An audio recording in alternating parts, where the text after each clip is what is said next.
The portrait of a lady by Khushwant Singh. इस कहानी में खुशवंत सिंह अपने दादी के साथ बिताए हुए कुछ खट्टे मीठे पलों को याद कर रहा है। लेखक की दादी हर किसी की दादी की तरह बहुत ही बुढ़ी हो गई थी। उनकी पूरी शरीर शिकन से भरी हुई थी। लेखक उन्हें 20 साल से ऐसा ही देख रहा था। उनके अंदर कोई भी चेंजेस नहीं आई थी। वो इतनी बुढ़ी हो गई थी कि उन्हें देख के लगता ही नहीं कि वो कभी भी सुंदर और जवान भी हो सकती थी। वो थोड़ा मोटा और छोटा कद का था और वो जब चलती थी तो थोड़ा सा झुक के एक हाथ अपने कमर के ऊपर रख के चलती थी।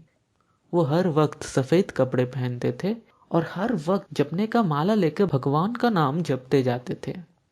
लेखक के दादी सफेद कपड़े पहनते थे क्योंकि लेखक के दादाजी मर चुके थे और इसीलिए उनका एक तस्वीर लगाया गया था उन लोगों के ड्राइंग रूम में। और उस तस्वीर में वो बहुत ही ढीला ढाला कपड़े और एक नीला कलर का पगड़ी पहने हुए थे। उनकी दाढ़ी बहुत ही लंबे थे और उस तस्वीर को देख के लगता था कि उनके उम्र कम से कम 100 साल तो होगा ही। लेखक के पेरेंट्स जब शहर में पहले पहले रहने गए तो लेखक को अपने दादी के साथ गांव में छोड़ के गए थे। हर रोज उनके दादी उनको सुबह सुबह उठा के रेडी करके उनके साथ स्कूल के लिए निकल पड़ते थे। लेखक को स्कूल में छोड़ के उनके दादी स्कूल के बगल में एक मंदिर था वहां जाते थे। फिर स्कूल खत्म होने के बाद दोनों एक साथ घर लौटते थे और उन लोगों के पीछे पीछे कुछ कुत्ते आते थे जिन्हें वो रोज रोटी खिलाते थे।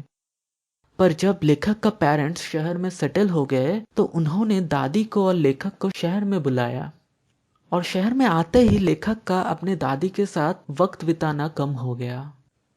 अब दादी के हाथ पकड़ के नहीं, लेखक स्कूल बस में चढ़ के एक इंग्लिश मीडियम स्कूल में जाने लगे। और शहर में उतने कुत्ते भी नहीं थे तो दादी ने क्या किया, दादी ने चिड़ियों को खाना खिलाना शुरू किया।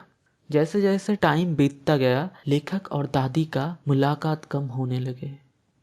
उनके दादी कभी कभार उनसे पूछते थे कि स्कूल में क्या सिखाया जाता है और लेखक जवाब देता था कि स्कूल में science, law of gravity, Archimedes principal ये सब सिखाया जा रहा है। तो उनके दादी को बुरा लगता था क्योंकि स्कूल के सिलेबस में भगवान के बारे में कुछ भी नहीं था। और फिर एक दिन लेखक ने अपने दादी को बताया कि उनके स्कूल में म्यूजिक सिखाया जा रहा है और ये सुन के उसके दादी गुस्से में आ गई क्योंकि उन्हें लगती है कि ये सब कोई शरीफ आदमी नहीं सीखते। जो लोग भीख मांगते हैं वही लोग ये सब म्यूजिक सीखते हैं। और देखते देखते लेखक बड़ा हो गया और यूनिवर्सिटी जाने लगा। अब उनको अपने दादी से मिलने का उतना मौका नहीं मिलता था। दादी भी कुछ बदल सी गई थी। वो लगभग सारा दिन चक्की पीसता था और रोज दोपहर को पंछियों को खिलाता था। इसके बाद पढ़ाई के लिए लेखक इस देश को छोड़ के विदेश चले गए। वो जब जा रहे थे तो उनके दादी रेलवे स्टेशन पे उनको छोड़ने आया था। उनके जाने के टाइम पे दादी रोई नहीं पर वो भगवान के नाम जपती रही। पर लेखक को पता था कि शायद वो अपने दादी को यही आखिरी बार देख रहा है क्योंकि उसकी उम्र बहुत ही ज्यादा हो गई थी और ऐसे उम्र में कुछ भी बोला नहीं जा सकता। पर लेखक का अनुमान गलत हुआ। जब वो 5 साल के बाद अपने घर लौटा तब भी उनके दादी वैसे की वैसे ही थी। उनमें कुछ भी चेंजेस नहीं आई थी। पर उसी दिन शाम को उनमें थोड़ा चेंजेस आया। वो अपने पड़ोसियों को बुला के घर में नाच गाना करने लगा। वो बहुत देर तक ढोल बजाते रहे और सबसे बड़ी बात यह थी कि वो भगवान का नाम जपना बंद कर दिए। अगले दिन सुबह उनकी तबीयत बहुत ही खराब हो गई और वो सबको बोली कि उनकी जीवन समाप्त होने को है। और कुछ ही देर के बाद भगवान का नाम जपते जपते वो अपना जीवन त्याग दिया।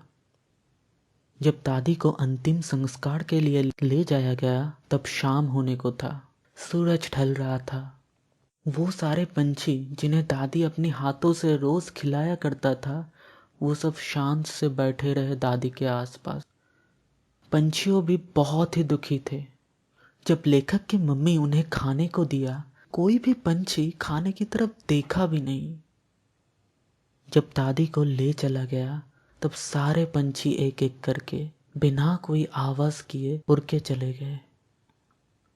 अगले दिन पंछियों के लिए दिया हुआ वो खाना स्वीपर ने डस्टबिन में फेंक दिया। और ये दिल दहला देने वाली कहानी यहीं पर खत्म होता है। मैं इस स्टोरी का कुछ इंपॉर्टेंट क्वेश्चन आंसर्स डिस्कस कर चुका हूँ। आपको उस वीडियो का लिंक मिल जाएगा मेरे कमेंट बॉक्स में और मेरे डिस्क्रिप्शन बॉक्स में। आप अगर चाहे तो मुझे इंस्टाग्राम में भी फॉलो कर सकते हैं।